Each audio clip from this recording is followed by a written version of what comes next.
नमस्कार दोस्तों, हम हैं पूर्व जन्म की कहानियों के कथावाचक, past life regression expert, life and leadership coach Hitesh Chhabra. प्यारे दोस्तों, हमारे आज के इस वीडियो के अंदर हम बैंगलोर में रह रही एक आईटी प्रोफेशनल हैं, उनकी पूर्व जन्म की कहानी आप सभी के सामने प्रस्तुत करने जा रहे हैं। दोस्तों, ये बहन लगभग 28 वर्ष की आयु की एक कुमारी हैं। मूल रूप से चंडीगढ़ की रहने वाली हैं। चंडीगढ़ में ही इनके माता पिता हैं और जो इनके जो सगे संबंधी हैं, जो रिश्तेदार हैं, वो चंडीगढ़ या उनके आसपास के शहरों के अंदर ही सेटल्ड हैं। दोस्तों, इन बहन का लालन पालन, इनकी एजुकेशन, इनकी डिग्री, सब कुछ इन्होंने चंडीगढ़ में प्राप्त किया। लेकिन इनकी ग्रेजुएशन करने के बाद इन्होंने बीटेक किया है कंप्यूटर साइंस के अंदर। तो ये पढ़ाई करने के बाद जो इनकी पहली नौकरी इनको मिली, वो इनको पुणे में मिली। पुणे इनको जाना नहीं पड़ा क्योंकि ये वो समय था जब कोविड आ गया था। तो कह रहे तब मेरे को नौकरी मिली थी और कहते हैं कि 1 साल तो मैंने वर्क फ्रॉम होम किया पुणे की कंपनी में। फिर उसके बाद ये बताते हैं दोस्तों कि इनको कुछ ग्रोथ चाहिए थी, सैलरी में हाइक चाहिए थी, उसके चलते इन्होंने अपना जॉब स्विच कर लिया। और फिर ये अभी जिस कंपनी के अंदर ये काम कर रही हैं लगभग 3-3.5 वर्षों से, उस कंपनी के अंदर फिर इनका इंटरव्यू फिर वो क्लियर हो गया। और फिर कहती हैं कि भैया यहाँ पे भी शुरू में तो 1-1.5 साल वर्क फ्रॉम होम रहा, लेकिन उसके बाद फिर कंपनी वालों की एक्सपेक्टेशन हो गई कि भैया आप वर्क फ्रॉम होम करो भले, लेकिन 2 दिन तो आपको ऑफिस आना ही पड़ेगा। तो ये कहते हैं कि भैया इस चीज के चलते, अब क्योंकि कंपनी बैंगलोर की थी, मुझे बैंगलोर के अंदर शिफ्ट होना पड़ा। अब ये कहती है कि बैंगलोर के अंदर ना मैं अकेली रहती हूं, मेरे पूरे परिवार से बहुत बहुत दूर रहती हूं। और इस चीज का ना एक बड़ा ही ना दुख सा है मेरे मन के अंदर, क्योंकि ये ना कहते हैं कि भैया मैं ना बड़ी पारिवारिक स्वभाव की हूं, तो मुझे मेरे परिवार के साथ रहना बहुत पसंद था हमेशा से। और जैसे आप परिवार के साथ ही घूमने जाना, और ये जैसे कई बच्चे होते हैं वो थोड़ा यारी दोस्ती में ज़्यादा होते हैं, दोस्तों के साथ घूम लिया, फिर लिया, बेस्टीज बना लिए, तो वहाँ पे उनका फोकस होता है। लेकिन इनका जो ज़्यादा प्रेम है वो अपने माता, अपने पिता, अपने भाई से है, और अपने परिवार के साथ ही घूमना फिरना और सब कुछ एंजॉय करना इनको जो है पसंद था। तो ये कहते हैं कि भैया एक तो ना ये मुझे बड़ा दुख है। अब कहते हैं कि भैया देखो नौकरी तो करनी है, अब इतनी पढ़ाई लिखाई करी है, नौकरी करनी है, कुछ बनना है मुझे अपने जीवन के अंदर, तो दूर तो मुझे रहना पड़ेगा। लेकिन काश ऐसा कुछ हो पाता जिस चीज को लेकर कि भाई मैं अपने मम्मी पापा के साथ अगर रह पाती, तो कहती मेरे लिए बहुत अच्छा होता। अच्छा, तो ये कहती है कि ना मेरे को ये जो परिवार की भावना है उनसे दूर हो गई हूं। तो कहते हैं जब से यहाँ पे होना पिछले 2-2.5 वर्षों से, तो कहती है मेरा मन नहीं लगता, काम कर रही हूं लेकिन मन नहीं लगता मेरा। अच्छा, इस चीज के चलते दोस्तों ये कहती हैं कि भैया जो दूसरी परेशानी है मेरे जीवन के अंदर, वो ये है कि भाई मैं ना जो मेरी परफॉर्मेंस है, मैं उतनी परफॉर्मेंस नहीं दे पा रही हूं जितनी मैं काबिल हूं। ये कहती हैं कि भैया मुझे जो जैसे सॉफ्टवेयर डेवलपमेंट का इनका काम है, तो कहती मुझे कोडिंग और ये कह रही मुझे बहुत डीप नॉलेज है, और बहुत मतलब कह रही कि मैं अपनी तारीफ नहीं कर रही हूँ, लेकिन मैं बहुत इंटेलिजेंट हूँ, मैं बहुत अच्छी हूँ अपने काम के अंदर। लेकिन फिर भी ये कहती हैं कि भैया मेरा प्रमोशन नहीं हो रहा है, मैं जो डिजायर्ड जो एक्सपेक्टेड है कि कितने टाइम में प्रोजेक्ट कंप्लीट करके देना है, कह रहे मैं अपना काम कंप्लीट करके दे ही नहीं पाती टाइम पे। 2 महीना ठीक रहती हूँ, उसके बाद कुछ हो जाता है, और उसके बाद कहती है मैं फिर जो है परेशान रहती हूँ, तो उसके चलते तो कहती है मैं ठीक से काम नहीं कर पा रही हूँ। तो ये कहती है मैं अपने जीवन के अंदर अकेला और रुका हुआ, यानी कि लोनली और स्टक फील करती हूँ, कि मैं जैसे स्टक हो गई हूं, कि फंस गई हूं कहीं और आगे नहीं बढ़ पा रहा है, जैसे जीवन ऐसा लग रहा है। तो एक तो यही दुख है दोस्तों। दूसरा ये कहती हैं कि भैया मैं बहुत ज्यादा हर्ट हूं। क्यों है बहुत ज्यादा हर्ट? ये कहती हैं कि क्योंकि भैया मैं एक बहुत ज्यादा ये पारिवारिक स्वभाव की पर्सन हूं। तो कहती हैं कि मेरे पेरेंट्स ने कहा कि बच्चे ठीक है आप यहाँ पे नहीं रह पा रहे हो, लेकिन कोई बात नहीं, आप बैंगलोर में नौकरी करते हो, वहीं कहीं आप ना कोई और आप ढूंढो, चाहे मैट्रिमोनी साइट्स के माध्यम से या वैसे देखो, कोई मतलब लड़का पसंद कर लो और आप विवाह करके वहीं सेटल हो जाओ। तो ये कहते हैं कि ना भैया, मेरे को ना अपने घर वालों का आइडिया तो अच्छा लगा कि भाई विवाह तो करना ही है। तो कहती हैं कि मैंने फिर कुछ ऑप्शंस को एक्सप्लोर करना शुरू किया, और जैसे ये शादी.com, मैट्रिमोनी.com, ये जो सारी वेबसाइट्स होती हैं, इनके माध्यम से इन्होंने जैसे अपने लिए मैच होता है ना, अपनी कम्युनिटी से जो मैच है उसको ढूंढने का प्रयास किया बैंगलोर के अंदर। अब ये कहती हैं कि भैया मेरे पिछले 2-2.5 वर्षों के अंदर मेरे जीवन में 2 लड़के आए, नहीं 3 लड़के आए हैं, एक इससे पहले का है और 2 लड़के बैंगलोर के अंदर। कह रही है इनकी वजह से मुझे इतना ज्यादा दुख मिला है, और इस दुख के चलते ही मैं बार बार जो है ना डिप्रेशन के अंदर चली जाती हूं, और मैं बहुत रोती हूं, बहुत अकेलापन मुझे फील होता है, मेरा परिवार नहीं बन पा रहा है, मेरी कब शादी होगी। मतलब बिल्कुल वो फिर इसी मोड में आ गई एक्सप्लेन करते करते ना, कि पता नहीं मेरी शादी हो भी पाएगी नहीं हो पाएगी, मेरे को तो कोई पार्टनर ही नहीं मिल रहा है, सब लोग मुझे छोड़ करके भाग जाते हैं। तो कह रही इस चीज को लेकर के ना मेरे अंदर बहुत ज्यादा हर्ट है, बहुत ज्यादा दुख है मुझे इस चीज का। अच्छा जी, तो क्या हुआ थोड़ा बहुत बताओ। तो पहले इन्होंने बताया कि एक जब ये नए नए आए थे यहां पर, तो सत्यम नाम का एक लड़का है जो इनको मिला था मैट्रिमोनी साइट के थ्रू। तो कह रही शुरू में वो मिला तो मेरे को कुछ खास पसंद नहीं आया, लेकिन ये कहती है मैंने उससे बात करी ना, तो मुझे ऐसा लगता था कि जैसे ना मैं जानती हूं इसको। कह रही ऐसे अंदर से भावना भासना सी आती थी। तो कहती हैं जो सत्यम है भाई, उसके साथ ये भावना आती थी, तो कह रही मैं उसके चक्कर में मैं उससे बात करती थी कि शायद कोई कनेक्शन है हमारा। और कहते हैं कि सत्यम अपनी तरफ से बहुत ज्यादा अफेक्शन और बहुत ज्यादा ऐसा दिखाता था कि वो मुझे ना लाइक करता है, उसको मैं पसंद आ गई हूं। तो कहते हैं कि इस चीज के चलते हमने 6-8 महीना बातचीत करी, फोन पे बात करी।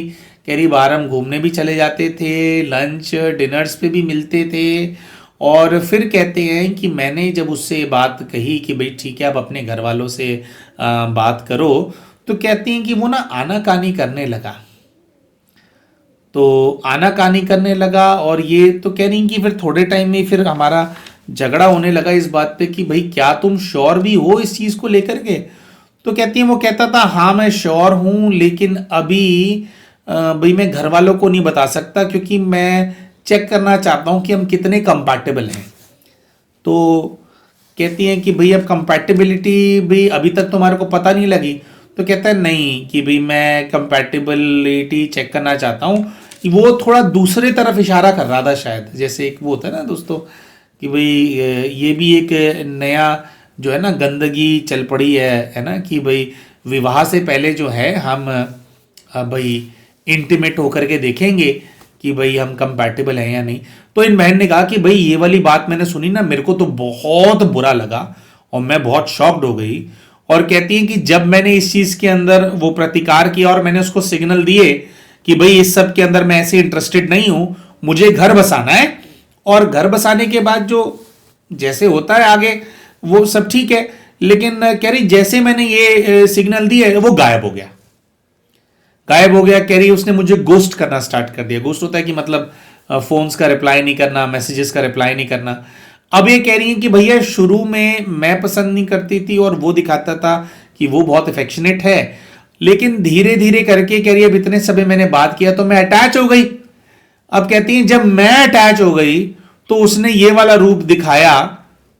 शायद वो भी वेट कर रहा था कि कब एक वो होता है ना कि अब कब ये मेरे अंडर आ गई है, कब ये मेरी बातों में आ गई एक प्रकार से, तो फिर मैं इस दिशा में आगे बढ़ूंगा।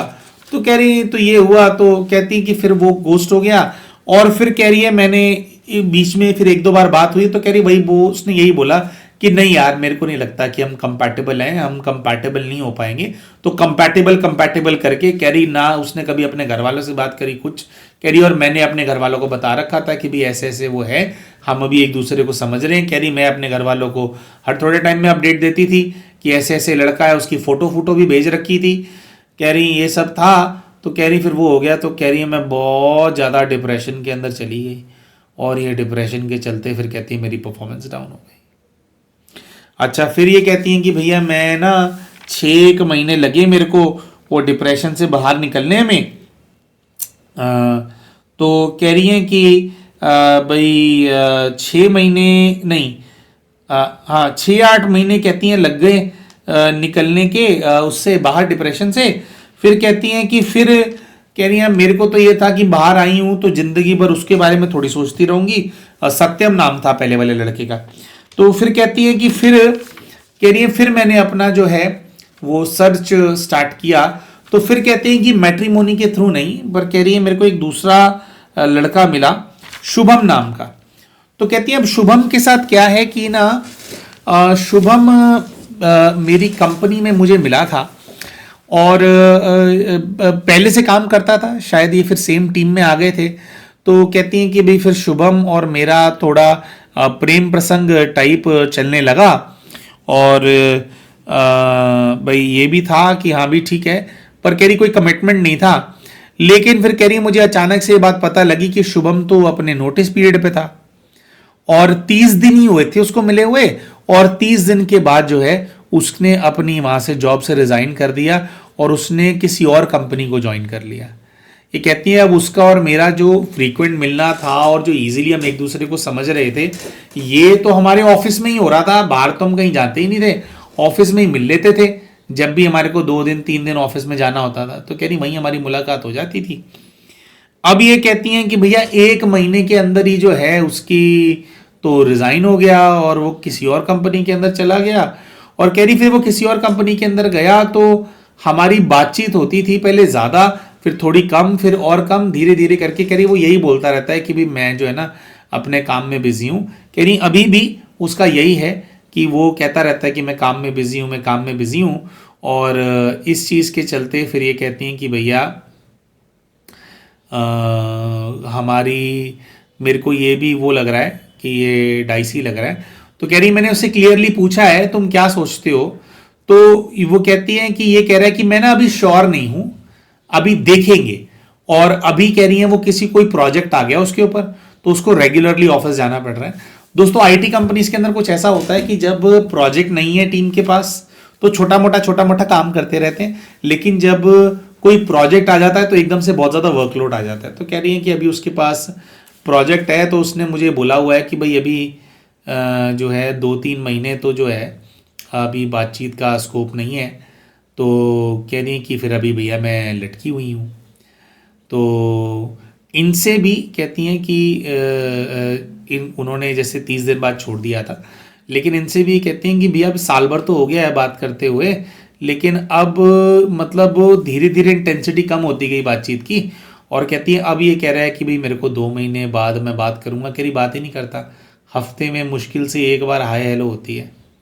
तो कह रही है अभी फिर मेरे को बहुत ज़्यादा एनजाइटी और स्ट्रेस है कि भाई क्या होगा अब। तो कह रही है कि ये लड़कों के चक्कर में, और मुझे परिवार चाहिए, और परिवार जैसे परिवार की भावना है ना वो चाहिए मेन इनको। तो कह रही है मेरा परिवार बन ही नहीं पा रहा है। कह रही है कह रही क्या मैं अब नौकरी भी नहीं छोड़ना चाहती। हमने कहा कि भाई जा करके चंडीगढ़ में कर लो जॉब आप, तो वहां पर इतनी बड़ी अपॉर्चुनिटीज है नहीं, है आईटी कंपनीज बट छोटी हैं। तो वहां कह रही है कि नहीं भैया फिर करियर में वो डेंट पड़ जाएगा, तो वहां जाना नहीं चाहते, जा नहीं सकते इस चीज के चलते। और जो कह रही हैं कि मेरे को फिर वो लगता है कि मैं तो अकेली मर जाऊंगी, मेरा परिवार पता नहीं बन पाएगा, और बहुत ज्यादा जैसे रोने को हो जाता है ना इंसान, ऐसी हो रही थी वो। अच्छा दोस्तों, फिर एक और लड़का था इनके जीवन में जो कि कॉलेज टाइम में था, राहुल नाम था उसका। तो 3-4 साल कॉलेज में इनके साथ था, उसके साथ कुछ प्रेम प्रसंग में थे, लेकिन कह रही है उसके साथ ना झगड़े ही होते रहते थे मेरे। उसका भी कहती है मेरे को समझ में नहीं आता। तो कहती है 3 हैं, और कह रही मेरे को एक भी रिश्ता मेरा सिरे नहीं चढ़ा, और सब मुझे छोड़ के चले जाते हैं, मैं अकेली रह जाती हूँ। मैं क्यों अकेली रह जाती हूँ और मैं क्यों तरक्की नहीं कर पा रही हूँ, इसके बारे में मैं जानना चाहती हूँ। तो इस चीज़ को लेकर के दोस्तों फिर इन्होंने अपना पास्ट लाइफ रिग्रेशन कराया, और पास्ट लाइफ रिग्रेशन के माध्यम से और स्पिरिचुअल गाइडेंस के माध्यम से दोस्तों इनको अपना जो क्या कारण है जिसके चलते ये सारी समस्याएं इनके जीवन में आ रही है वो इनको पता चल गया। दोस्तों, आपने हमारे बहुत सारे पास्ट लाइफ रिग्रेशन के केसेस सुने होंगे।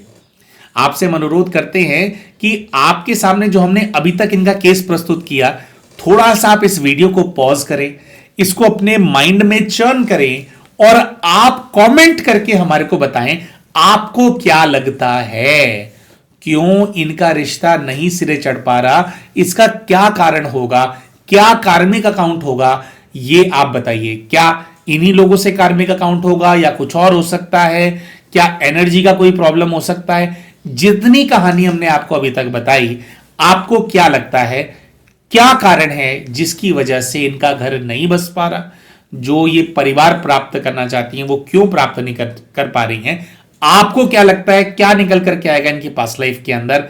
वीडियो को पॉज कीजिए और कमेंट करके हमारे को बताइए। तो प्यारे दोस्तों, इन बहन ने अपने पूर्व के जीवन के अंदर क्या देखा, इसके बारे में अभी आप सभी को हम बताएंगे, लेकिन उससे पहले एक छोटा सा अपडेट हमारे पीएलआर सेशंस की बुकिंग से संबंधित हम आप सभी के साथ साझा करना चाहते हैं। प्यारे भाई और बहनों, जैसा कि आप सभी जानते ही हैं, हम जो पास्ट लाइफ रिग्रेशंस करते हैं या काउंसलिंग के केसेस करते हैं, उसके अंदर जो भी अच्छे केसेस हमारे सामने आते हैं, यानी कि ऐसे केसेस जिनसे बहुत अच्छी लर्निंग हम सबको मिल सके, फिर उन सभी केसेस को हम वीडियोस में कन्वर्ट करके, इस प्रकार से जैसे ये वीडियो हम बना रहे हैं, इसके अंदर कन्वर्ट करके आप सभी के सामने हम प्रस्तुत करते हैं और जो अच्छी शिक्षा है वो आप सभी तक, अच्छा जो मैसेज है वो पहुंचाने का प्रयास करते हैं। दोस्तों, इस चीज के चलते बहुत सारे भाई बहन लाभान्वित होते हैं और कई सारे भाई बहन ऐसे होते हैं जो कि खुद काउंसलिंग कराना चाहते हैं और खुद पास्ट लाइफ रिग्रेशंस करा करके एक्सपीरियंस करना चाहते हैं अपने पूर्व जीवन को, अपने जीवन में हो रही समस्याओं को, कि एग्जैक्टली उनके पास्ट का कौन सा बैड कर्मा है जिसकी वजह से आज ये प्रॉब्लम्स हैं। अब क्योंकि दोस्तों इतनी सारी रिक्वेस्ट हमारे पास आती हैं, तो जनरली हमारा जो कैलेंडर होता है वो 20 से 25 दिन जो है वो एडवांस में बुक्ड रहता है। यानी कि अगर आप आज हमारे को संपर्क करते हैं तो जनरली जो स्लॉट मिलता है वो 20-25 दिन बाद का हम दे पाते हैं या हमारी टीम दे पाती है, क्योंकि वो पहले से हमारे पास टाइम जो सारे स्लॉट्स है वो ऑलरेडी बुक्ड है। अब कई सारे भाई बहन ऐसे होते हैं जो कि चाहते हैं कि भाई उनका सेशन इमीडिएटली किया जाए, क्योंकि बहुत ज्यादा वो कहते हैं कि भाई हमारी हालत खराब हो रही है, हमारे को इमीडिएटली हेल्प करो आप।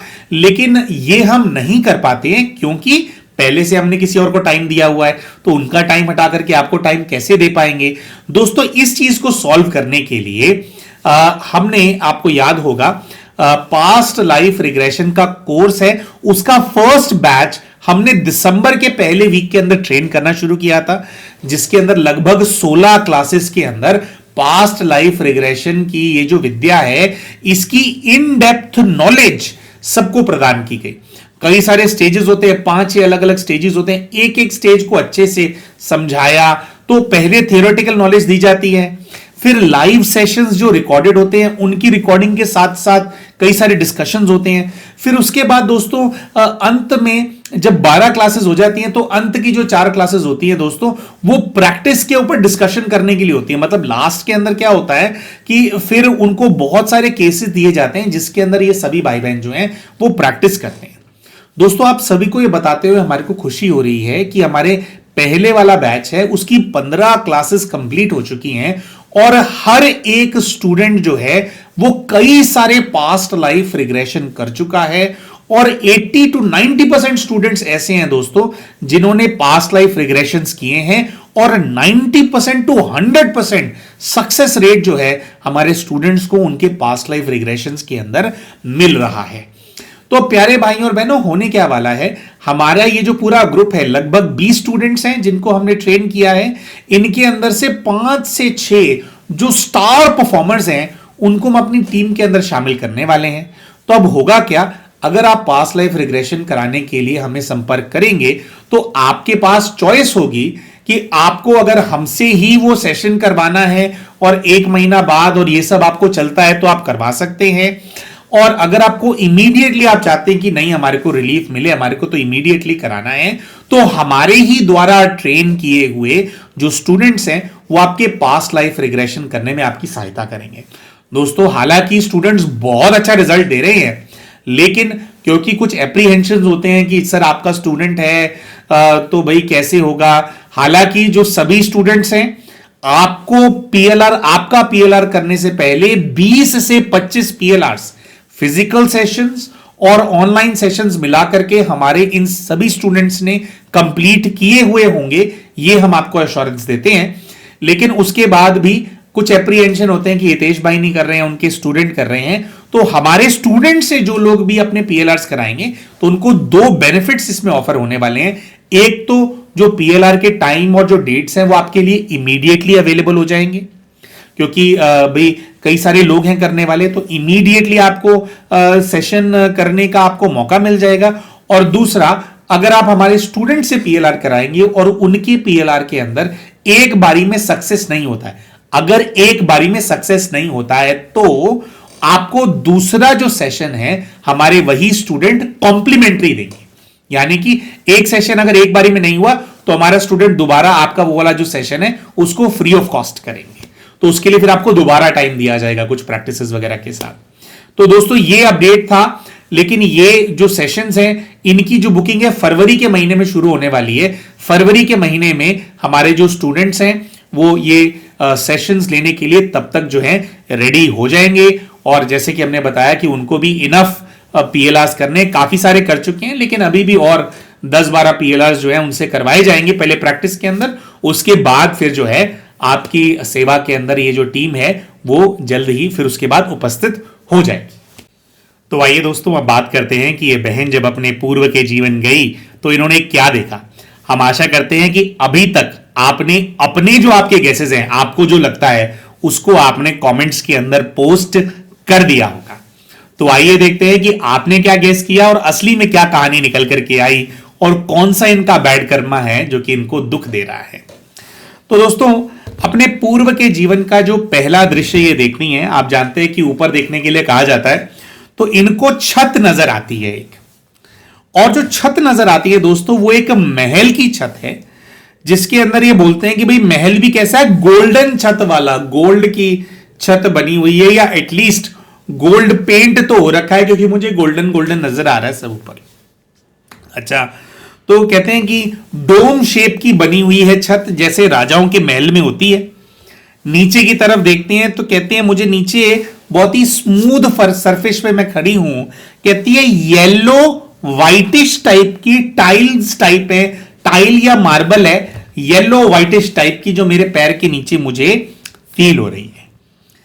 अपने पैरों की तरफ देखती हैं तो कहती हैं कि मैं नंगे पैर खड़ी हूं, और नंगे पैरों से फिर ध्यान धीरे धीरे ऊपर लेकर के जाती हैं तो ये बताती हैं कि मैंने साड़ी पहनी हुई है, ऑरेंज और ग्रीन कलर की साड़ी इन्होंने पहनी हुई है। और ये कहती हैं, थोड़ा देख करके हंसने लगी, ये कहती हैं कि मैं विश्वास नहीं कर पा रही हूं, लेकिन मैं देख रही हूं कि मैं सोने में लदी हुई हूं। जैसे सोने में नहाया होता है ना इंसान, हाथ में सोना, पैर में सोना, सर में सोना, गले में सोना, कान में सोना, नाक में सोना, कह रही है सोने ही सोने के अंदर पूरी मैं लदी हुई हूं, ऐसा मेरे को दिखाई दे रहा है। अच्छा, खुद को इनके चेहरे में ध्यान लेकर के जाया गया तो ये अपने आप को 24 वर्ष की आयु की एक अविवाहित कन्या के रूप में देख रहे होते हैं। ठीक है जी। तो अच्छा जी, तो भाई फिर हम पूछते हैं कि भाई महल है तो भाई महल में तो बहुत सारे लोग होते हैं, आसपास देखो कौन है। तो आसपास दोस्तों इनको बहुत सारे गार्ड्स नजर आते हैं, यानी कि सैनिक नजर आते हैं, जो कि अपने हाथ में भाला लेकर के खड़े हुए हैं। बिल्कुल वैसे दोस्तों जैसे वो हिंदी सीरियलों में दिखाते हैं ना, भाला लेकर के खड़े हुए हैं, है ना सैनिक, वैसे इनको नजर आ रहे थे। तो भाई फिर इन्होंने कहा कि भाई यहां पे बहुत ज्यादा गार्ड्स हैं, और गार्ड्स दिखते दिखते फिर इनको जो है वो जो महल है उसका राजा नजर आने लगा, कि यहां के राजा हैं, उन्होंने पूरा वो मुकुट शुकुट पहन रखा है, और राजा अपना मुकुट पहन के घूम रहे हैं राजमहल के अंदर। अच्छा, तो वो दिखते हैं तो एकदम से कहती हैं कि भी वो मेरे सामने आ गए हैं, और सामने आकर के कह रहे हैं, बड़ा प्यार सा कर रहे हैं मुझे, बड़ा लाड सा कर रहे हैं आकर के, और कह रही है मैं भी बिल्कुल जैसे उनके वो बाहों में वो चले नहीं जाते, कह रहे ऐसे बिल्कुल ऐसे वो करके, तो कह रहे बड़ा लाड कर रहे हैं, और मुझसे पूछ रहे हैं कि बच्चा क्या कर रहा है। तो पूछ रहे हैं बच्चा क्या कर रहा है, तो बट ऑब्वियस था, तो इन्होंने कहा कि भाई ये मेरे ना राजा जो है मेरे पिताजी हैं ये, और भाई पिताजी हैं, और पिताजी बहुत ज्यादा प्यार करते हैं मुझसे, और मेरे सोचने से पहले चीजें मुझे मिल जाती हैं, ऐसा मेरा भाग्य है, ऐसा मेरा जीवन है, बहुत खुश हूं मैं इस जीवन के अंदर, ऐसा देखती हैं। अच्छा, तो फिर हम पूछते हैं, प्रयास किया जाता है कि भाई जगह का नाम वगैरह अगर निकल जाए तो पूछते हैं। तो ये नाम दोस्तों ऑनलाइन हमने सर्च किया था, ऑनलाइन तो मिला नहीं, लेकिन कई सारे ऐसे साम्राज्य राज्य हैं जिनका जो हमारी हिस्ट्री है उसके अंदर वर्णन ही नहीं है। ये अंग्रेज जो है सारी हमारी जो हिस्ट्री है सब जला करके चले गए हैं, कितना कुछ तो इंफॉर्मेशन इन्होंने वो भस्मी कर दी है हमारी। तो हो सकता है ऐसा कोई राज्य हो। इनसे हम पूछते हैं कि भाई क्या नाम है, तो ये कहते हैं तथात्सव, तथात्सव नाम है हमारे राज्य का। तो कहते हैं ठीक है। फिर पिताजी से आपका कैसा रिश्ता है, तो कहती है आई रिस्पेक्ट हिम, मेरे को बहुत इज्जत करती हूं मैं इनकी। और अभी पिताजी के बारे में बात हो रही थी, तो बात करते करते इनको नजर आता है कि इनका एक इनसे बड़ा भाई है, और ये कहती है उससे भी बड़ा अच्छा रिश्ता है, उसकी भी मैं बहुत इज्जत करती। जो इनका बड़ा भाई है वो लगभग 26 वर्ष की आयु का है। अब इन्होंने खुद को देखा था, खुद तो ये कुमारी है, मतलब शादी नहीं हुई। भाई का हम पूछते हैं कि जो भाई दिख रहा है वो विवाहित है, अविवाहित है, कैसे है, तो ये कहते हैं कि मेरा भाई भी अविवाहित है, वो मेरे लिए रिश्ता ढूंढ रहे हैं, लेकिन भाई रिश्ता ढूंढ रहे हैं, तो हमने कहा रिश्ता ढूंढ रहे हैं तो पहले खुद विवाह क्यों नहीं किया, तो उन्होंने कहा नहीं मैं बहन हूं ना, पहले मेरा विवाह करेंगे, उसके बाद जो है मेरा भाई विवाह करेगा। तो कह रही है वो ढूंढ रहे हैं, लेकिन कोई भी लड़का समझ ही नहीं आ रहा, मुझे पसंद ही नहीं आता कोई भी लड़का। कहती है कि भाई रिश्ते आते हैं, लेकिन कह रही है खैर मुझसे भी पहले, कह रही मेरे ना तो मेरे पिताजी को ना मेरे भाई को, उनको कोई ना योग्य वर नहीं मिल रहा है। कह रही उनको पता है कि मैं बहुत डिमांडिंग हूं, तो मेरे को कोई भी लड़का संभाल नहीं पाएगा, कोई भी राजकुमार, तो मेरे भाई और पिता बहुत सोच समझ करके मेरा विवाह कराना चाहते हैं, तो उनकी नजर में मुझे संभाल ले ऐसा लायक लड़का आसपास के कोई भी राज परिवार है, आसपास के राज्यों के रहे उसमें नहीं मिल रहा है, पर कह रहे हैं अभी खोज जारी है, देखो मिल जाएगा। बट इस चीज का कोई गम नहीं है, ये तो बस एक सिचुएशन से सामने आई कि अभी विवाह नहीं हुआ है तो होएगा। अच्छा, अब दोस्तों जो दृश्य है वो थोड़ा बदल जाता है, ये थोड़ा आगे चली जाती है, 5 साल जंप कर जाती है। पहले ये खुद को 24 वर्ष की आयु की देख रही थी, अब ये खुद को 29 वर्ष की आयु की कन्या के रूप में देख रही हैं, और अब ये बताती हैं कि अब ये थोड़ा स्ट्रेस में है। अच्छा, स्ट्रेस में क्यों है, क्योंकि अभी तक भी इनका जो है विवाह नहीं हुआ है। दोस्तों अब विवाह की कुछ टेंशन इनको वहां पे फील होने लग गई थी, लेकिन उसके साथ साथ कुछ साइड के दृश्य जो कि इनके विवाह से संबंधित नहीं है वो भी इनको नजर आने लगे। दोस्तों इन्होंने एक ऐसे दृश्य में देखना शुरू किया कि वो जो बहुत सारे सिपाही सैनिक जो नजर आए थे शुरू में, उनमें से एक ऐसा सैनिक है जिसके पास ये खड़ी हैं, बार बार उसके पास जाकर ये खड़ी हो जाती हैं और ये कह रही हैं कि भाई मेरे को समझ में नहीं आ रहा कि नहीं ये मैं क्यों खड़ी हूं इसके पास क्यों खड़ी हूं। अच्छा, उस सैनिक के बारे में बताते हैं। ये कहते हैं कि ये जो गार्ड है ना, ये जो सैनिक है, ये बहुत ज्यादा कोल्ड है, मतलब जैसे भावनाएं नहीं होती ना किसी इंसान के अंदर, कह रहे मेरे को वो वैसा सा लग रहा है, और मुझे नजर आ रहा है कि ये किसी बात से ना चिढ़ा हुआ है, मेरे पापा ने यानी कि राजा ने इसको डांटा है बहुत, और उस चीज के चलते ये बहुत ज्यादा गुस्सा है, लेकिन चुप है। अब गुस्सा है तो राजा को थोड़ी कुछ बोल देगा, लेकिन कह रहे अंदर से इसको बहुत ज्यादा गुस्सा है। और हमने पूछा कि भाई क्यों डांटा, तो कह रही है शायद मेरी किसी वजह से डांटा है इसको। अब ये कहती है कि he was lacking in his duty, कुछ अपनी ड्यूटी पूरी नहीं कर रहा था वो, और वो कुछ मुझसे संबंधित है वो ड्यूटी, तो कह रहे उस चीज को चल के पापा ने बहुत ज्यादा डांटा है इसको। अब इसके अंदर ना गुस्सा है, और ये कहती हैं कि ये जो सिपाही है ना, ये ना बहुत ज्यादा अहंकारी है। कहती हैं कि ये जो सैनिक है इसमें और दूसरे सैनिकों में ना मुझे एक फर्क फील हो रहा है। जनरली जो सैनिक होते हैं उनमें ना बहुत ज्यादा समर्पण का भाव होता है अपने राजा के प्रति, और राजा ने कुछ भी बोल दिया उसका वो बुरा नहीं मानते, उसको बस अपनी ड्यूटी समझते हैं और फिर वो पूरा करते हैं। कह रही लेकिन ये जो सैनिक है इसके अंदर ना आत्मसम्मान बहुत है। कह रही इसकी आंखों में देख करके मुझे ऐसा लग रहा है कि जैसे ये अंदर ही अंदर अपने मन में कह रहा हो कि राजा होगा अपने महल के अंदर, है ना, मेरे पे एहसान थोड़ी कर रहा है राजा होकर के, मैं नौकरी करता हूं, इसका गुलाम थोड़ी हूं। कह रही इस प्रकार की भावनाएं उसकी आंखों से झलक रही हैं। और इसी चीज के चलते अच्छा क्यों है, ज्यादा क्यों हो गया, कह रही फिर हमने पूछा कि भाई इतना भी क्या हो गया, तो इन्होंने बताया कि जो इसको डांट पड़ी है ना वो पब्लिकली पड़ी है। ये शायद मेरा अंगरक्षक बनकर के चल रहा था, साथ में ऐसा कुछ हो रहा था, कुछ हमारा काफिला वगैरह निकल रहा था, तो भाई उसमें फिर सारी पब्लिक के सामने इससे कुछ गलती हुई तो इधर उधर हो गया शायद ये। तो कह रही सारी पब्लिक के सामने इसको डांट पड़ी। तो कहती है जहां पे इसको डांट पड़ रही है अभी मुझे वो दृश्य दिखता है कि सारे जो गांव के लोग हैं जहां से काफिला निकल रहा था, कह रही वो सब लोग हंस रहे हैं उसके ऊपर। अब कह रही हैं कि जिस गांव के लोग हंस रहे हैं सैनिक के ऊपर, ये उसी गांव का रहने वाला है। तो कह रही है इस सैनिक के अंदर ये वाली बात आ गई है कि मेरी इज्जत खराब हो गई है और ये ना किसी की सहन करने वाला व्यक्ति नहीं है। कह रही है इसको लग रहा है कि इज्जत खराब हो गई है, और तब लोग हंसे तो शायद बाद में भी हंसते होंगे गांव वाले उसके ऊपर। कुछ ऐसा होता है ना कि जैसे राजा के लिए काम करने वाले सैनिक वगैरह होते हैं तो उनकी एक तड़ी होती है, उनका एक रौब होता है गांव में वगैरह ना, कि जैसे अब जैसे पुलिस वाले होते हैं, पुलिस वालों का अपना एक रौब होता है ना। अब ऐसे में उसके सीनियर ऑफिशियल ने उसकी बेइज्जती कर दी उन लोगों के बीच में जिनके ऊपर रौब था उसका, तो उसकी तो कच्ची हो गई ना, उसकी तो बेइज्जती हो गई, तो उसको तो गुस्सा आएगा ही बंदे को अंदर से। तो कह रही है तो अब उसकी खार है इसके अंदर।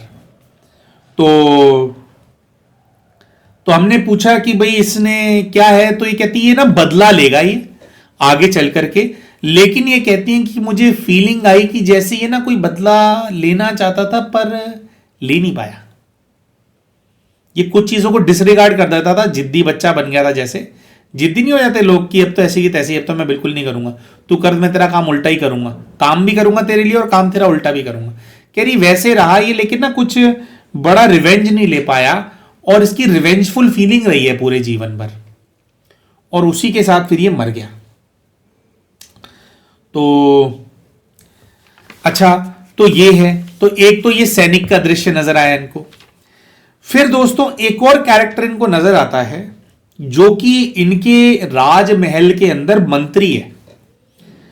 अब ये कहती हैं कि वो जो मंत्री है ना वो बहुत ही ज्यादा ना कर्मठ है और बहुत ज्यादा फोकस्ड है अपने काम पे, और मेरे पिताजी का सबसे ज्यादा चहीता है।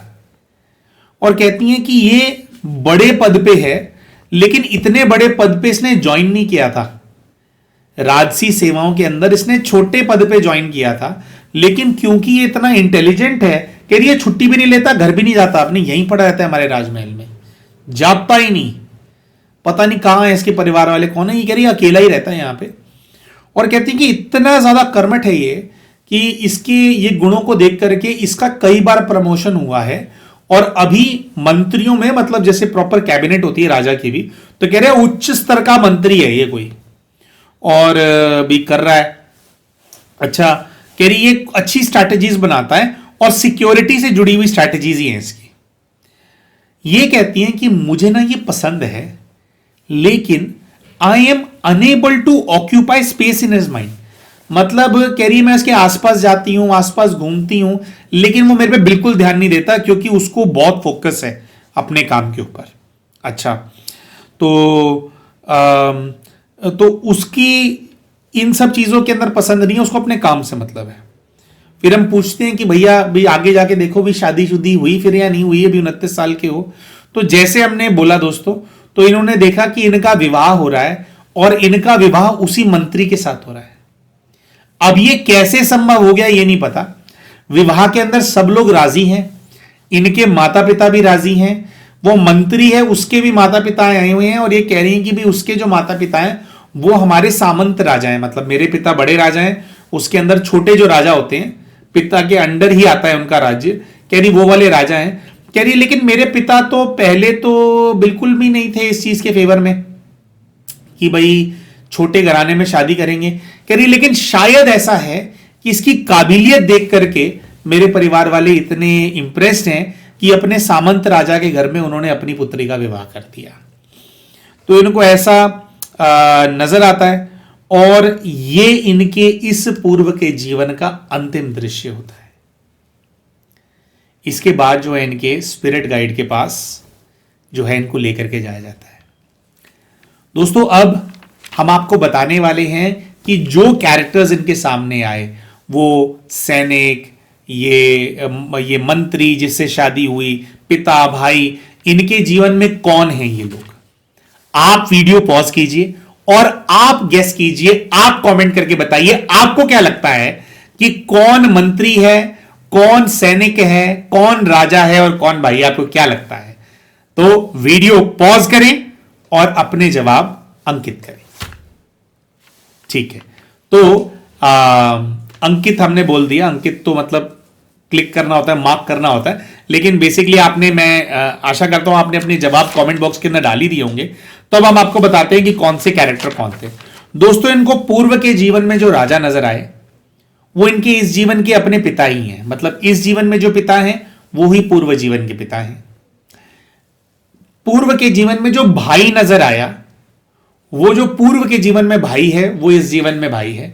फर्क ये है, पूर्व के जीवन में उसने इनके विवाह से पहले विवाह नहीं किया था, लेकिन अब कल्चर बदल गया है, तो इनका जो भाई है इस जीवन के अंदर वो पहले से विवाहित है। मां का भी कुछ इनको फीलिंग आई थी, इस जीवन में जो मां है वही मां पूर्व के जीवन के अंदर भी थी।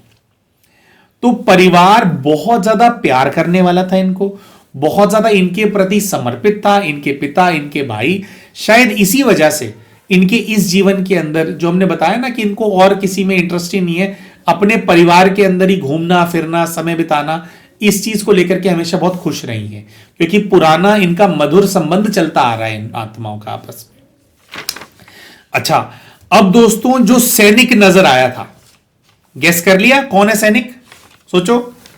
जो सैनिक नजर आया था दोस्तों, उसको इन्होंने सत्यम के रूप में देखा। सत्यम, वो जो पहला वाला जो लड़का था जो इनके रिलेशनशिप के अंदर आया था, जिसने कहा था कि मेरे को कंपैटिबिलिटी इशू लग रहा है, और कंपैटिबिलिटी के बहाने वो किस दिशा में जाना चाह रहा था, हमने आपको बताया होगा, इनका फायदा उठाने का प्रयास कर रहा था। उस लड़के को इन्होंने पूर्व जीवन के अंदर उस सैनिक के रूप में देखा, जो कि बहुत ज्यादा इमोशनलेस था, जिसकी बेइज्जती की गई थी राजा के द्वारा, क्योंकि इनके प्रति कुछ उन्होंने कर्तव्य ठीक से नहीं निभाया था। शायद इनका अंगरक्षक था, तो उसी का ही शायद कोई बदला है। वो बदला लेने के लिए इनके जीवन में आया होगा वो, तो पूरा तो वो नहीं ले पाया, लेकिन इनके जीवन में आ करके और फिर जा करके इनको डिप्रेशन तो उसने दे ही दिया। फिर उसके बाद दोस्तों जो दूसरा मंत्री नजर आया था, मंत्री को इन्होंने देखा कि इस जीवन में जो शुभम है, जिनके साथ अभी भी इनकी बातचीत होती है, शुभम जिसने कहा है कि भाई अभी 2 महीने का मेरा प्रोजेक्ट है, उसके बाद बात करेंगे, जो कि काम में इतना ज्यादा फोकस्ड है कि इनको टाइम नहीं दे रहा है दोस्तों, उसी से इनकी पूर्व के जीवन के अंदर शादी भी हुई थी, और अभी ये इस स्ट्रेस में थी कि पता नहीं इसके साथ भी मेरा रिश्ता बना रहेगा या नहीं बना रहेगा, क्या होगा। तो ये है दोस्तों। एक इनका मित्र था कॉलेज के टाइम में, जिनके साथ 3 वर्ष तक ये एक दूसरे को लाइक करते थे, वो इस जीवन में नहीं निकल करके आ पाया। तो उसका फिर किसी और जीवन में था, गाइड ने ऐसा बताया भी था, बट वो वाला जीवन हमने एक्सप्लोर नहीं किया, क्योंकि इसी जीवन के अंदर फिर इनको एक्चुअल आंसर इनको मिल गया था। अब देखिए दोस्तों, जो शुभम है अभी वाला, जिस लड़के के साथ ये प्रेम प्रसंग में है, जिनसे विवाह करना चाहती हैं, उसके थ्रू भी इनको दुख मिल रहा है, लेकिन पूर्व के जीवन में तो ऐसा कुछ दिखाई नहीं दिया था कि दुख दिया था इन्होंने। अब वो तो केवल अपने काम में बिजी रहता था, वो पहले जैसा था, आज भी वैसा सही कैरेक्टर है उसका। तो इनके जीवन में इनको दुख क्यों मिल रहा है? जब इनके स्पिरिट गाइड के पास इनको भेजा गया दोस्तों, वहां से इनको इसका जो उत्तर है वो प्राप्त हुआ। प्यारे दोस्तों, इनके गाइड ने इनको फिर क्या गाइडेंस दिया इसके बारे में अभी आपको हम बताएंगे, लेकिन उससे पहले हम छोटा सा अपडेट आप सभी को देना चाहते हैं उन प्रोडक्ट्स के बारे में जो कि अक्सर आपने देखा होगा कि हमारी वीडियो के अंदर डिस्प्ले होते हैं। दोस्तों, जैसा कि आप सभी जानते हैं कि हमारा जो लाइन ऑफ वर्क है वो सभी भाई बहनों को स्पिरिचुअली एलिवेट करने का है और नेगेटिव एनर्जी से या जीवन के अंदर नेगेटिविटी से कैसे आप डील कर सकते हैं उसके अंदर हेल्प करना है। अब दोस्तों, हमारी वीडियोस के माध्यम से क्या नजरिया होना चाहिए हमारा परिस्थितियों के प्रति, क्या हो रहा है तो उसका क्या कनेक्शन होगा, वो तो हम इन वीडियोस के माध्यम से क्लैरिफाई करते ही रहते हैं, वो तो मैसेजिंग आपको देते ही रहते हैं। लेकिन कभी कभी हमारे को कुछ टूल्स की आवश्यकता होती है जो कि हमारे को नेगेटिविटी से थोड़ा दूर रखने में, पॉजिटिव रखने में हमारी सहायता करते हैं। तो दोस्तों, ऐसे ही कुछ प्रोडक्ट्स हैं जिनको हमारे वीडियो के जो इसका अंदर आपको दिख रहा होगा प्रोडक्ट्स को हम डिस्प्ले करते हैं, जैसे कि रुद्राक्ष हैं, एक मुखी और दो मुखी रुद्राक्ष। दोस्तों, इनको धारण करने से अगर आपको ऐसा लगता है कि नेगेटिव एनर्जीज आपके ऊपर अटैक करती हैं, तो अगर आप रुद्राक्ष धारण करते हैं तो उससे क्या होता है, जो रुद्राक्ष होता है इनके और भी कई सारे जो है फायदे होते हैं, बेनिफिट्स होते हैं। लेकिन अगर कोई अटैक होता है आपके ऊपर तो जो रुद्राक्ष होता है वो उस प्रभाव को अपने ऊपर ले लेता है। तो अगर इस प्रकार की समस्या है तो आप रुद्राक्ष को धारण कर सकते हैं। इसी प्रकार से दोस्तों, अगर आपको लगता है कि घर के अंदर बहुत ज्यादा नेगेटिविटी है और मैं इसको क्लीन करना चाहता हूं वातावरण को, तो सॉल्ट लैम्प्स को आप अपने घर में रख सकते हैं। सॉल्ट लैम्प क्या होता है कि नमक का बहुत बड़ा ब्रिक होता है और उसके अंदर लैम्प जलता है। तो नमक के अंदर क्या गुण होता है, जो आसपास की नेगेटिविटी होती है उसको नमक एब्जॉर्ब कर लेता है। तो आपका जो वातावरण है उसको शुद्ध करने में ये आपकी सहायता करते हैं। इसी प्रकार से दोस्तों, सुगंधित वातावरण को मेंटेन करने के लिए अरोमा ऑयल्स और अरोमा ऑयल्स के इलेक्ट्रिक डिफ्यूजर्स, जिनका इस्तेमाल करके आप अरोमा ऑयल को जो उसका जो अरोमा है पूरे वातावरण में फैला सकते हैं। या जो ये डिफ्यूजर्स हैं इसके अंदर जो कपूर है, आप कपूर रख करके भी अगर आप इनको ऑन करते हैं तो कपूर धीरे धीरे जलता रहता है और उसका जो सुगंध है पूरी वातावरण के अंदर फैलती रहती है। तो बहुत ही सुगंधित और शुद्ध सा वातावरण आपके घर का हो जाता है। तो वो करने में, घर के अंदर पॉजिटिविटी मेंटेन करने में ये आपकी सहायता करते हैं। तो अगर आप चाहें तो इन प्रोडक्ट्स को आप कंसिडर कर सकते हैं। तो आइए दोस्तों, अब बात करते हैं इन बहन को प्राप्त हुए स्पिरिचुअल गाइडेंस के बारे में। सबसे पहले तो दोस्तों, ये बहन बहुत ही ज्यादा सौभाग्यशाली हैं क्योंकि इनके स्पिरिट गाइड के रूप में इनको मां दुर्गा नजर आई। जी हाँ दोस्तों, आप सभी कमेंट करके हमारे को जरूर बताइएगा कि अगर आपको पास्ट लाइफ रिग्रेशन कराने का मौका मिले तो आप में से कौन कौन चाहेगा कि मां दुर्गा आपके स्पिरिट गाइड के रूप में या आपके जो गाइडेंस देने के लिए जो शक्ति है उनके रूप में आपके सामने आए। तो दोस्तों, मां दुर्गा से इन बहन ने सबसे पहले पूछा कि मैं तरक्की क्यों नहीं कर पा रही हूं अपने जीवन के अंदर, है ना, मैं रुकी हुई क्यों हूं, अटकी हुई क्यों हूं। तो दोस्तों, इनको मां ने जवाब दिया कि तुम फोकस नहीं कर पा रही हो क्योंकि तुम बहुत ज्यादा परेशान हो। तो इन्होंने फिर पूछा, या इनके माध्यम से, मतलब हमने इनके माध्यम से पूछवाया कि क्या मुझे परेशान नहीं होना चाहिए, इतने समय से मुझे धोखा मिल रहा है मां, तो क्या मुझे परेशान नहीं होना चाहिए। तो दोस्तों, मां ने कहा कि नहीं बच्चे, तुम्हें परेशान नहीं होना चाहिए क्योंकि वो तुम्हारे लायक नहीं थे। तुम्हारे लायक होते तो तुम्हारा संबंध आगे बढ़ता, लायक नहीं थे इसीलिए मैंने तुम्हें उन रिश्तों से बाहर निकाल लिया। तुम्हें उस संबंध में मैंने नहीं रहने दिया क्योंकि लड़के ठीक नहीं थे। अच्छा जी, तो ये सुनकर के थोड़ी बहन रिलीफ हो गई। तो फिर उन्होंने पूछा कि अच्छा मां, तो फिर मुझे सही रिश्ता कब मिलेगा, सही लड़का जो मेरे लिए है वो कब मुझे मिलेगा। तो उसके ऊपर मां ने इनको जवाब दिया, बच्चे, भुगतने के बाद। तो यहां पे उनसे पूछा कि भुगतने के बाद क्या भुगतना है मुझे, कौन सी तकलीफ भुगतनी है मुझे। दोस्तों, यहां पर मां दुर्गा ने इनके जीवन में जो दुख का असली कारण है वो बताया, जो था तो इसी पूर्व जीवन से संबंधित, लेकिन वो इन्होंने अभी तक देखा नहीं था, वो मां ने इनको दिखाया। तो इनको कुछ ऐसे दृश्य नजर आने लगे दोस्तों। तो ये सामने से बोलने लगी कि मैंने कष्ट दिया है। कष्ट कैसे दिया है? तो इन्होंने कहा हंटिंग करके। इनको उसी, ये जो राजकुमारी थी उसी जीवन के इनको दृश्य नजर आने लगे। तो उसमें इनको दिखाई देने लगा कि क्योंकि भाई ये राजकुमारी थी और भाई इनको बहुत ज्यादा होता नहीं था इनके पास कुछ करने के लिए, तो इसीलिए अपने भाई के साथ ये भी शिकार पर नजर निकल जाती थी। और शिकार पर जब ये निकल जाती थी तो कुछ होता था कि जब ये शिकार करती थी, मतलब जैसे तीर चलाया और किसी जीव को मारा, तो इनको ऐसी स्मृति आ रही थी कि बच्चे तुमने बहुत सारे जीव जंतुओं को, बहुत सारे जानवरों को, बहुत सारे पक्षियों को उनके परिवार से अलग किया है। और ऐसे में ही दोस्तों इनको एक दृश्य नजर आता है जिसमें एक चिड़िया के घोंसले की तरफ निशाना लगाती हैं और जैसे ही ये तीर चलाती हैं तो बैठी हुई चिड़िया का जो सर है वो धड़ से, शरीर से अलग हो जाता है और उसका शरीर से जो सर है धड़ से अलग होने के बावजूद भी ची ची ची ची की आवाज आ रही होती है। उस घोंसले के अंदर चिड़िया के छोटे छोटे बच्चे होते हैं जो कि अपनी मां का जो सर है वो कटता हुआ देखते हैं। और इसी प्रकार से इनको कई सारे दृश्य नजर आते हैं कि अपने शिकार के माध्यम से इन्होंने बहुत सारे जीव जंतुओं को दुख दिया है और उनके परिवार जो है, अब दोस्तों जानवर जो होता है ना, है जानवर लेकिन भावनाएं तो उसमें भी होती हैं। जानवर को भी पता होता है कि कौन मेरी माँ है, कौन मेरा भाई है, कौन मेरा परिवार है, कौन सा मेरा पैक है, सब पता होता है उनको, है ना। तो उनके जो परिवार के सदस्य को जब आप अपने शौक के लिए मार देंगे तो एक प्रकार का दोस्तों ये अक्षम्य अपराध होता है जो कि व्यक्ति करता है। और ऐसे जो अपराध होते हैं इनकी जो सजा है वो भुगतनी ही पड़ती है दोस्तों। तो इन्होंने देखा कि भाई ऐसा ये कर रहे हैं, तो ये कहती हैं कि मैंने उस जीवन में फील किया कि मैं क्रूअल तो नहीं थी, लेकिन मैंने ना नासमझी के अंदर ये सब किया, लेकिन ना मुझे दर्द का अंदाजा नहीं था क्योंकि सब कुछ था ना मेरे पास।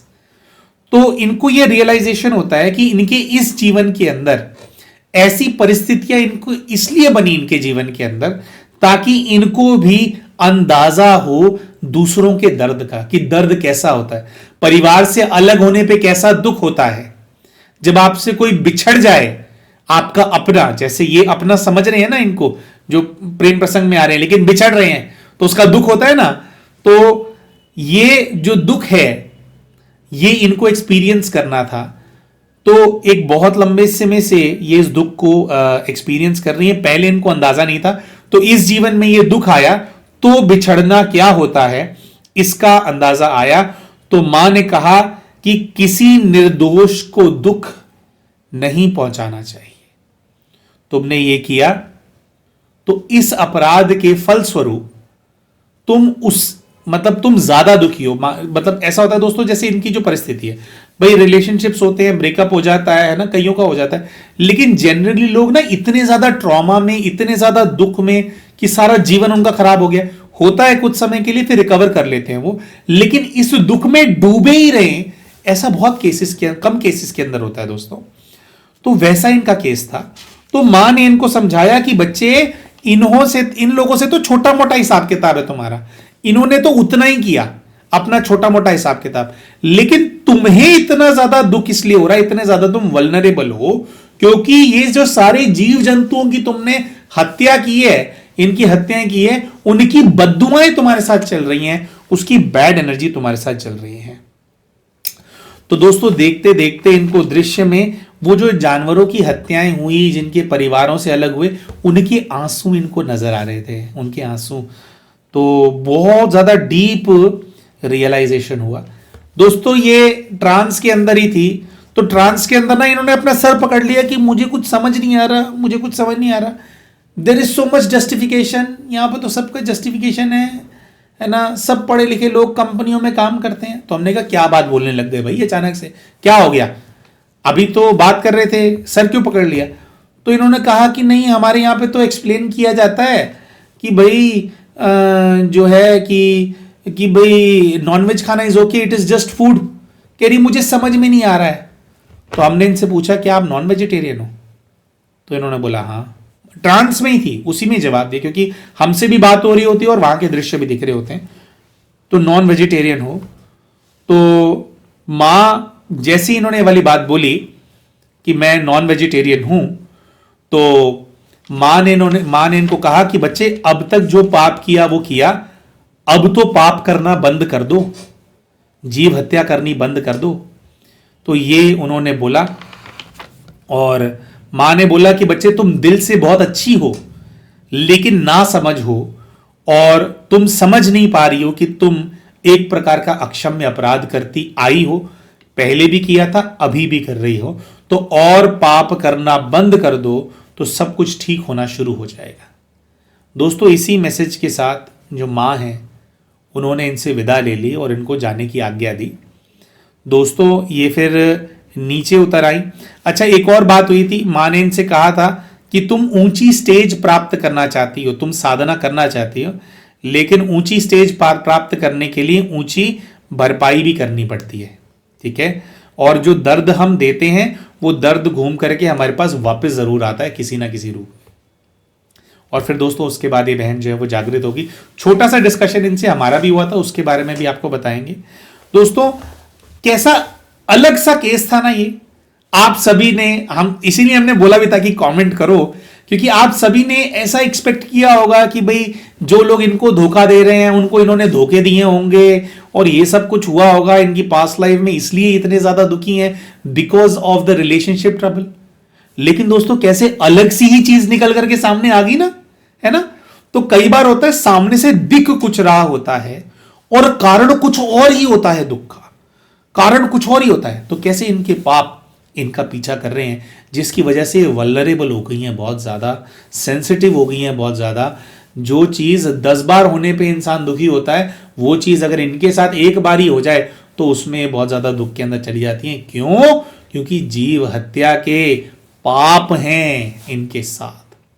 अच्छा दोस्तों, इन्होंने फिर वो एक्सप्लेनेशन के अंदर आ गए कि भाई ऐसे तो भाई लोग हंट करके वो करते हैं, कुछ लोग तो आदिवासी होते हैं, वो तो जंगल में ही रहते हैं, है ना, तो उनके लिए कैसे ठीक हो गया, वो लोग तो बहुत हेल्दी होते हैं, मैं क्यों नहीं हूं।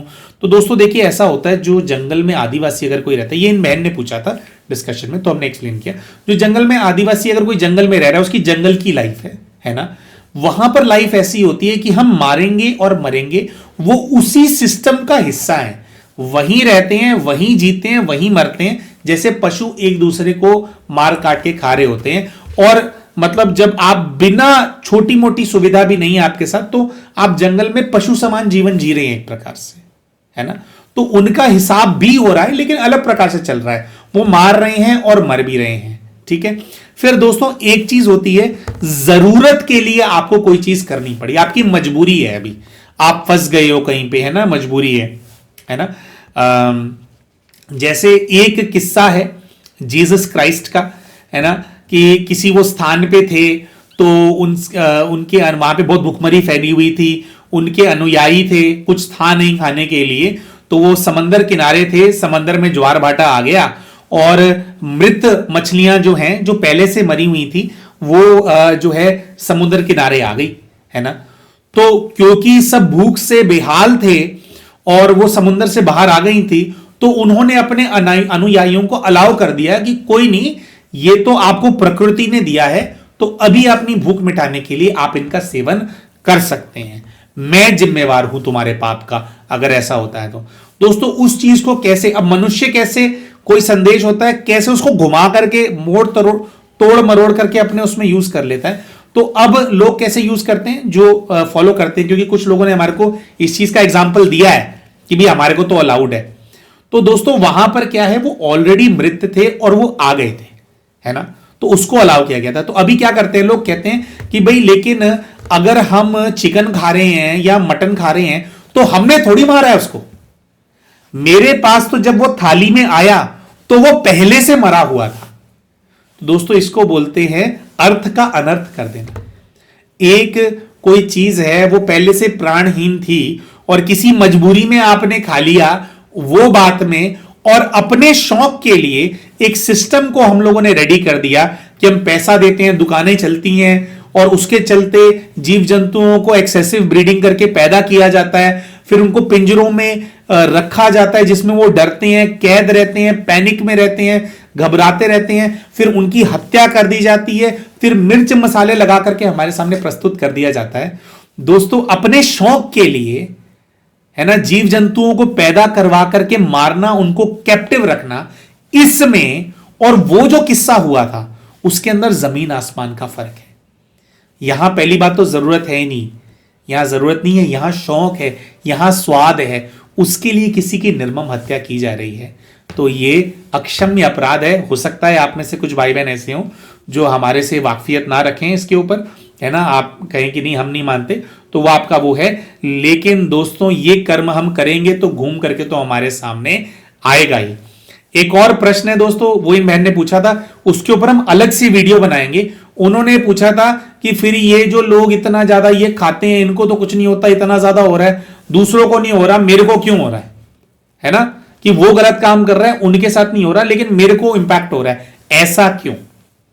तो पहली बात तो ऐसा होता नहीं है, दूसरों को भी इंपैक्ट होता है, लेकिन इस चीज के ऊपर एक अलग वीडियो बना करके हम समझाएंगे कि ऐसा क्यों है कि एक गलत काम आप कर रहे हैं और वही गलत काम कोई और कर रहा है, आप ज्यादा इंपैक्ट हो रहे हो लेकिन दूसरा उतना इंपैक्ट नहीं हो रहा, ऐसा क्यों होता है? इसके ऊपर एक दूसरा वीडियो बना करके आप सभी के सामने प्रस्तुत करेंगे डिवाइन आंसर्स का। दोस्तों, हम आशा करते हैं कि आपको जो वीडियो है, इससे जो मैसेज निकल करके आया, जो मां दुर्गा ने, आदि शक्ति ने जो गाइडेंस इसके अंदर दिया, वो आपको पसंद आया होगा। वीडियो पसंद आया हो तो लाइक करना ना भूलें। चैनल अभी तक सब्सक्राइब नहीं किया तो चैनल सब्सक्राइब जरूर कर लें, और वीडियो में कमेंट करके हमारे को बताएं कि आपने जो कुछ सोचा था, क्या आपने सही गेस किया था सब कुछ, या कुछ कुछ गलत निकल आया? कितना सही किया था, कितना गलत किया था, कमेंट करके हमारे को जरूर बताएं। मिलते हैं आप सभी के साथ अपने अगले वीडियो के अंदर, तब तक के लिए नमस्कार।